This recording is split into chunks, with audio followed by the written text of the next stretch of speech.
కడప జిల్లా Badvel municipality YCP party అధ్యక్షుడిగా గుర్రంపాటి సుందర్ రామిరెడ్డిని నియమించినట్లు వైఎస్ఆర్సీపీ జిల్లా అధ్యక్షుడు రవీంద్రనాథ్ ఉత్తర్వులు జారీ చేశారు. ఈ సందర్భంగా ఆదివారం సుందర్ రామిరెడ్డి విలేకరులతో మాట్లాడారు.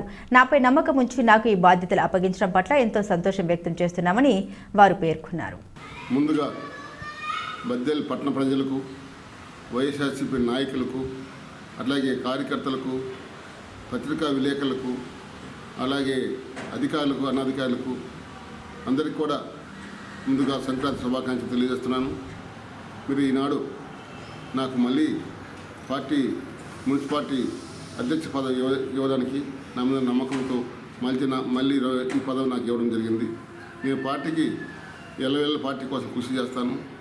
నేను బద్వేల్ మున్సిపాలిటీలో కూడా నేను అందరి నాయకులతో కలుసుకొని మేము ఈరోజు కొత్తగా ఏం కాదు, నేను ఇది మూడోసారి 2019లో చేశాం, 2024 ఎలక్షన్ చేశాం, 2014 కూడా చేశాం, మీరు ఇది 2024 కూడా చేశాం. ఇన్ని ఎలక్షన్లు కూడా ఎక్కడ కూడా మా గోవింద్ సార్ నాయకత్వంలో మేమందరం కూడా కలిసి ఆ ఎలక్షన్ టైంలో బ్రహ్మాండంగా పనిచేస్తాం. అట్లాగే 10సారి ఎలక్షన్ టైంగా ఇప్పుడు కూడా మాకు బద్వేల్లో మంచి క్యాడర్ ఉంది. మున్సిపాలిటీలో మటుకు ప్రతి వార్డులో కూడా మంచి లీడర్లు మాకు ఉండరు కాబట్టి మేము ఈ కార్యక్రమం చేయగలుగుతున్నాం. మీరు ఆ రకంగా ముందుకు పోతున్నాం కాబట్టి ఈ కష్టకాలంలో కూడా 2024 రాష్ట్రం మొత్తం కూడా ఎక్కడ కూడా పార్టీ ఓడిపోయినా కానీ ఇక్కడ మేము బద్వేల్ మున్సిపాలిటీలో కూడా మాకు 10,000 మెజార్టీ వస్తాయి, 5,000 మెజార్టీ వస్తాయని తెలుగుదేశం అంటున్నారు. అయినా కానీ మాకు 2,156 ఓట్లు మెజార్టీ బద్వేల్ మున్సిపాలిటీ ప్రజలు ఇవ్వడం జరిగింది. మీరు సుమారు 20,000 మెజార్టీతో మేము బద్వేల్లో గెలిచడం కూడా జరిగింది. ఆ రకంగా మేము ముందుకు పోతున్నాం.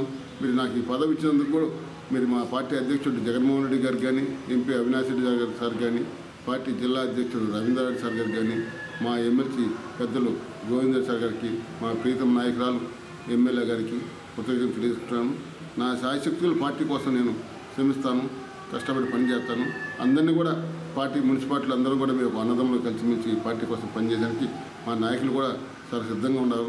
ఏ రోజు కూడా మా నాయకులు ఎక్కడ కూడా పార్టీ కోసం మేము చేయము, మాకు ఇది జరిగింది అనకుండా మేము ఏ పని చెప్పినా కానీ పార్టీ కోసం మేము అందరూ పనిచేస్తున్నారు. కాబట్టి వాళ్ళందరూ మా నాయకులకి అందరూ కూడా ఇంత కష్టకాలంలో మున్సిపాలిటీ మెజార్టీ రావడానికి కారణం మా నాయకులు, మా ఎమ్మెల్యే సారు ఆయన ఆదేశాలతో మేము చేసే పనులు ఆ రకంగా జరిగినాయి. కాబట్టి మున్సిపాలిటీ నాయకులు కూడా నేను మళ్ళీ ధన్యవాదాలు తెలియజేస్తున్నాను.